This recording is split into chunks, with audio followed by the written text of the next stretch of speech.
Ada karakter anime yang mudah disukai karena mereka ramah. Mereka murah senyum, mudah berbicara, mudah berteman, dan selalu tahu apa yang harus dikatakan ketika seseorang sedang sedih. Chizuru Hishiro bukan salah satunya. Ketika pertama kali melihat Chizuru, kita mungkin akan menganggapnya sebagai gadis yang dingin. Wajahnya hampir selalu serius, cara bicaranya datar, dia tidak terlalu peduli dengan kesan yang diberikan orang lain. Dia bahkan bisa mengatakan sesuatu yang terdengar sangat kasar, tanpa menyadari bahwa perkataannya menyakiti orang lain. Namun masalahnya, Chizuru bukan orang yang ingin menyakiti orang lain. Dia hanya tidak mengerti bagaimana cara berhubungan dengan mereka. Dan disitulah karakter Chizuru menjadi menarik. Karena jika kita menghakiminya hanya dari perilakunya, kita mungkin akan berkata, dia sombong, dia tidak punya empati, dia terlalu dingin, dia aneh. Kenapa dia tidak bisa bersikap normal? Tetapi semakin kita jauh mengenal Chizuru, semakin sulit memberikan vonis sederhana. Karena ternyata di balik kecerdasannya, ada seseorang yang sangat kesepian. Seseorang yang ingin memiliki teman, tetapi tidak tahu bagaimana cara mendapatkannya. Seseorang yang ingin memahami perasaan manusia, tetapi bahkan tidak memahami perasaannya sendiri. Dan yang paling menarik, Chizuru sebenarnya sudah pernah mencoba. Ia pernah mencoba bekerja, ia pernah mencoba berhubungan dengan orang lain, tetapi semuanya gagal. Sampai akhirnya, ia mendapatkan kesempatan kedua melalui real life. Jadi, apakah Chizuru benar-benar orang yang tidak peduli? Atau apakah dia hanya seseorang yang terlalu lama hidup sendiri, sampai lupa bagaimana rasanya memiliki orang lain di dalam hidupnya? Hari ini, kita akan menghakimi Chizuru Hishiro.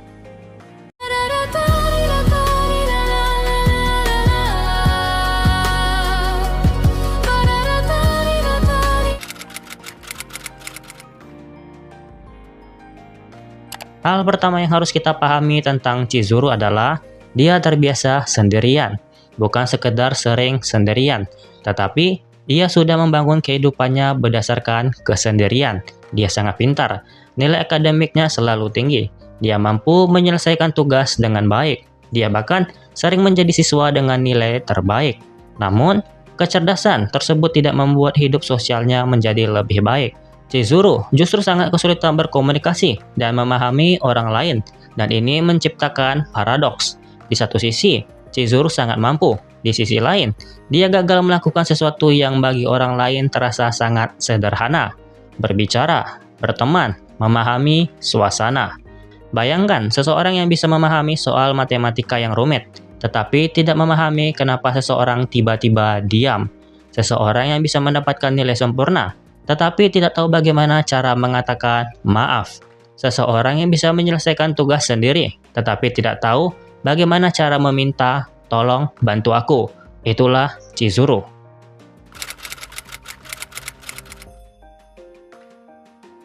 Mari kita mulai dari tuduhan paling mudah. Apakah Chizuru sombong? Kalau hanya melihat perilakunya, kadang memang terlihat begitu.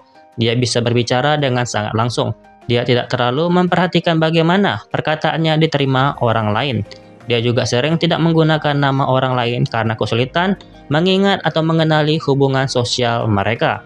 Pada awalnya, dia hanya memberi sebutan berdasarkan ciri tertentu daripada menggunakan nama seperti orang lain pada umumnya. Bagi orang yang menjadi lawan bicaranya, tentu saja hal tersebut bisa terasa tidak menyenangkan. Namun, apakah itu kesombongan? Tidak sepenuhnya. Kesombongan biasanya muncul karena seseorang merasa dirinya lebih tinggi daripada orang lain. Chizuru berbeda. Dia tidak selalu menganggap dirinya lebih tinggi. Dia hanya tidak memahami aturan sosial yang sedang dimainkan orang lain. Dan ini membuat penghakiman terhadap Chizuru menjadi rumit.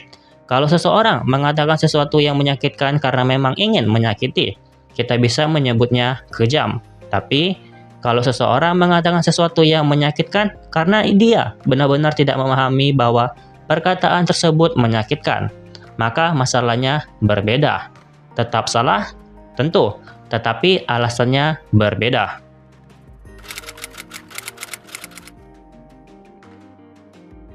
Sekarang kita harus jujur, Chizuru memang tidak peka.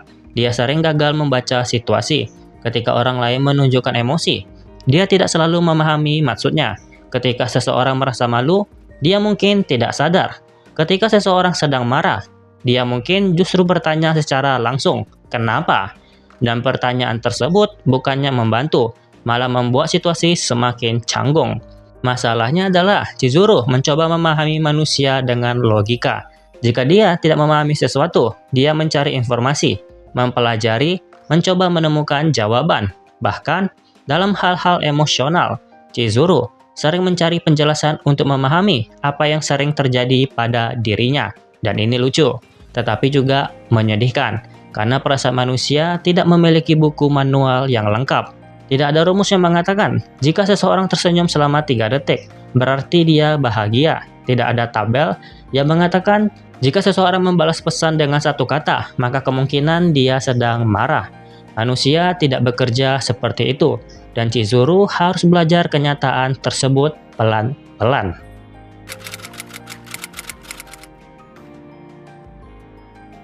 Untuk memahami Chizuru, kita harus melihat masa lalunya. Semasa kecil, dia sering berpindah sekolah karena pekerjaan ibunya. Setiap kali mulai mendapatkan teman, dia harus pergi lagi. Tempat baru, sekolah baru, teman baru, kemudian berpisah lagi. Dan itu terus berulang. Bayangkan jika setiap kali kamu mulai dekat dengan seseorang, kamu tahu hubungan tersebut pada akhirnya akan berakhir. Kamu mungkin memilih untuk tidak terlalu dekat dengan siapapun, karena kalau tidak punya hubungan, tidak ada yang perlu kehilangan. Itulah salah satu alasan Chizuru menjadi seperti dirinya. Dia belajar bahwa hubungan dengan orang lain tidak bertahan lama, maka ia berhenti berinvestasi di dalamnya. Dia fokus pada sesuatu yang lebih stabil, belajar, nilai, tugas, hal-hal yang bisa dia kendalikan. Dan ini sangat penting. Chizuru bukan sejak lahir tidak membutuhkan manusia. Dia belajar untuk tidak membutuhkannya.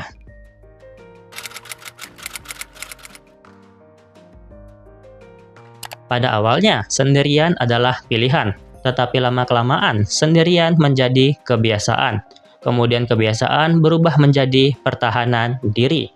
Dan akhirnya pertahanan diri menjadi identitas. Chizuru sampai pada titik di mana dia benar-benar percaya, aku bisa melakukan semuanya sendiri. Dia belajar, dia bekerja, dia menyelesaikan masalah, dia tidak perlu meminta bantuan, dia tidak perlu bergantung pada orang lain. Kedengarannya kuat, tetapi sebenarnya itu sangat rapuh. Karena manusia tidak dirancang untuk melakukan semuanya sendirian. Dan ketika seseorang terlalu lama berkata, aku tidak membutuhkan siapapun, suatu hari mungkin dia menyadari, aku tidak tahu bagaimana cara membutuhkan seseorang.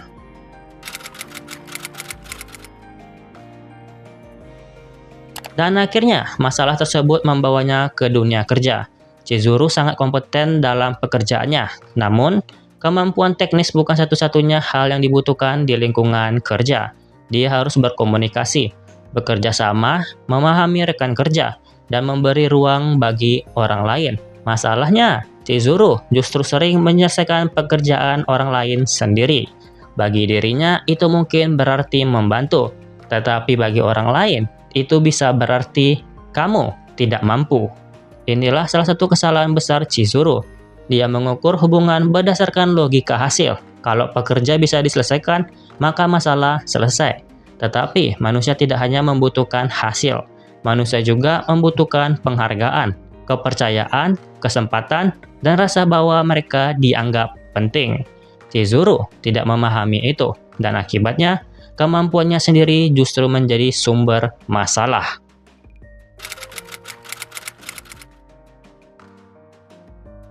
Ini mungkin ironi terbesar dalam karakter Chizuru. Kecerdasannya adalah kelebihannya, tetapi kecerdasan yang sama juga menjadi kelemahannya. Karena dia terbiasa menyelesaikan masalah sendiri, kalau ada sesuatu yang tidak dia pahami, dia pelajari, kalau ada tugas, dia kerjakan, kalau ada masalah, dia cari solusi. Tetapi hubungan manusia tidak selalu bisa diselesaikan dengan metode tersebut. Kamu tidak bisa menyelesaikan persahabatan seperti menyelesaikan soal ujian. Kamu tidak bisa menghitung cinta. Kamu tidak bisa mencari rumus untuk rasa kehilangan. Dan kamu tidak bisa menyelesaikan kesepian hanya dengan menjadi lebih pintar. Chizuru akhirnya harus belajar bahwa ada masalah yang tidak membutuhkan jawaban. Kadang, masalah hanya membutuhkan seseorang untuk tetap berada di sana.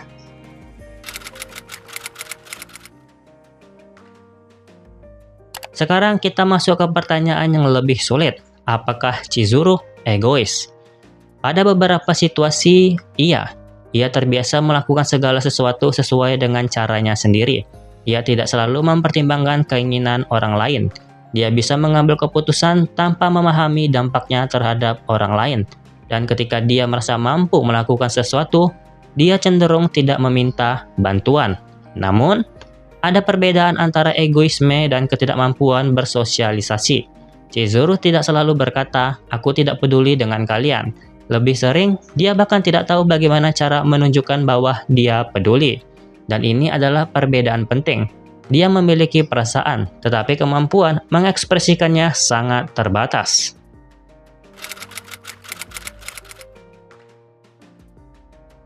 Kemudian datanglah Arata Kaizaki. Arata menjadi salah satu orang pertama yang benar-benar mencoba memahami Chizuru. Ia tidak langsung menyerah ketika Chizuru mengatakan sesuatu yang aneh. Dia tidak langsung menganggapnya sebagai orang sombong. Dia mencoba melihat alasan di balik perilakunya. Dan bagi Chizuru, ini sangat penting. Karena untuk pertama kalinya, ada seseorang yang tidak hanya melihat kekurangannya. Ada seseorang yang mencoba memahami dirinya. Arata menjadi salah satu teman pertama yang benar-benar dekat dengannya. Dan melalui hubungan tersebut, Chizuru mulai belajar sesuatu yang sangat sederhana. Teman bukanlah beban.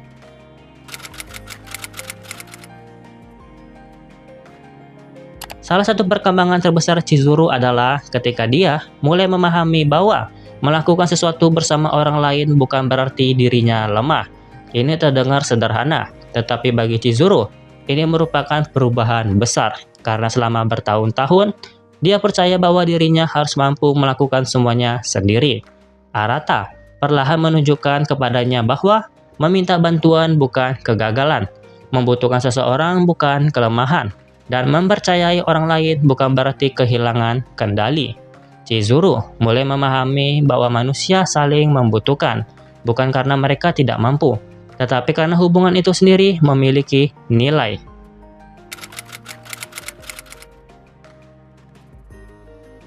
Kemudian lingkaran Chizuru semakin berkembang. Dia mulai memiliki teman, Karyu, Honoka, dan orang-orang lain di sekitarnya. Pada awalnya, semua terasa canggung. Chizuru tidak tiba-tiba berubah menjadi gadis yang sangat ramah. Dia tetap kaku, tetap serius, tetap sering mengatakan hal yang aneh. Tetapi sekarang, ada sesuatu yang berbeda.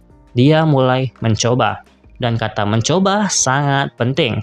Karena perkembangan Chizuru bukan tentang menjadi orang lain. Dia tidak berubah menjadi gadis yang banyak bicara. Dia tidak tiba-tiba menjadi sangat ekspresif. Dia tetap Chizuru, hanya saja sekarang dia mulai membiarkan orang lain masuk ke dalam hidupnya.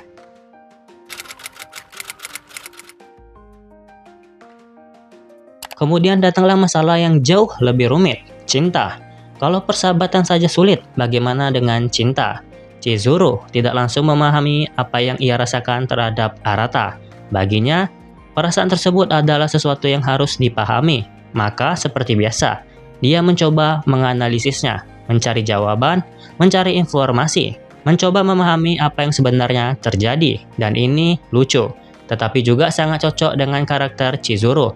Karena ketika seseorang mengalami cinta untuk pertama kalinya, kebanyakan orang mungkin akan mengikuti perasaan. Chizuru justru membuka mode penelitian.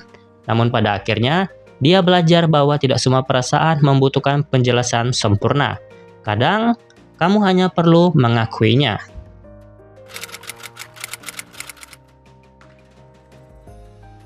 Iya, tetapi bukan dalam arti ia menjadi orang yang sama sekali berbeda. Chizuru masih canggung, masih terlalu serius, masih terlalu langsung, masih memiliki kesulitan memahami beberapa situasi. Namun sekarang, dia mulai memiliki hubungan yang berarti, dan itu mengubah cara pandangnya. Dulu, hubungannya adalah sesuatu yang sementara, teman akan pergi, orang akan berubah, hubungan akan berakhir. Jadi, lebih aman untuk tidak terlalu dekat. Sekarang, Chizuru mulai memahami sesuatu yang jauh lebih sulit. Sesuatu tidak harus abadi untuk menjadi berharga.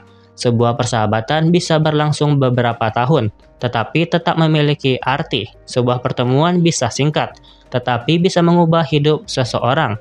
Dan sebuah hubungan tidak menjadi sia-sia hanya karena suatu hari harus berakhir.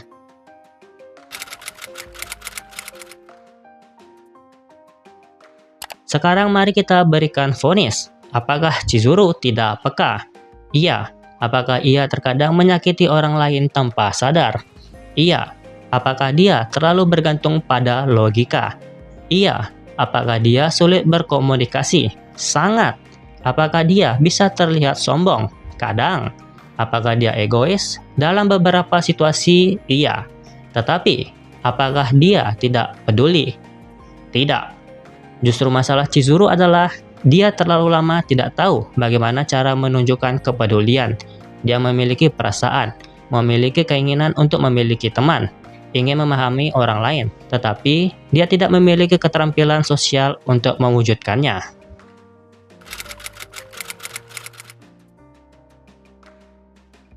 Kalau kita harus memilih satu kesalahan terbesar Chizuru, bukan karena dia dingin, bukan karena dia terlalu pintar, bukan karena dia sulit berbicara. Kesalahan terbesarnya adalah dia terlalu lama percaya bahwa dirinya tidak membutuhkan orang lain. Keyakinan tersebut membuatnya menutup pintu, dan ketika pintu itu tertutup terlalu lama, ia bahkan lupa bagaimana cara membukanya. Namun, ketika Arata datang, pintu itu mulai terbuka sedikit, kemudian lebih lebar, dan akhirnya Chizuru mulai membiarkan orang lain masuk.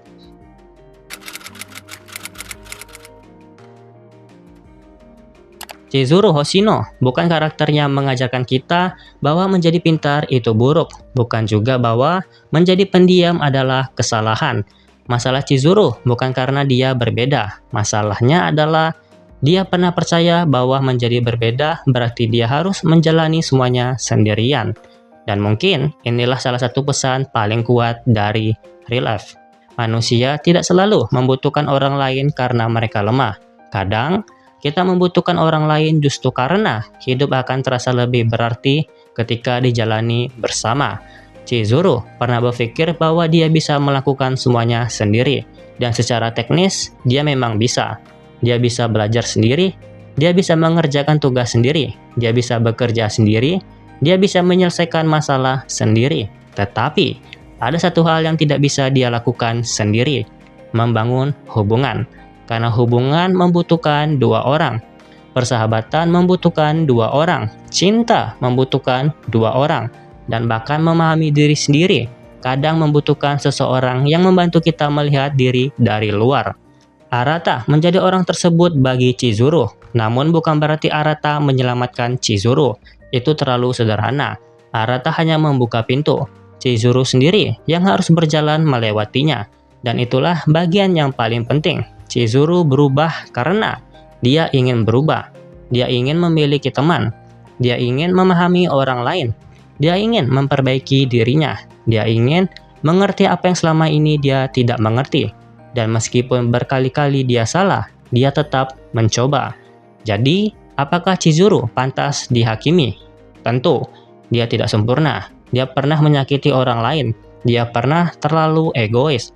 Dia pernah mengabaikan perasaan orang lain.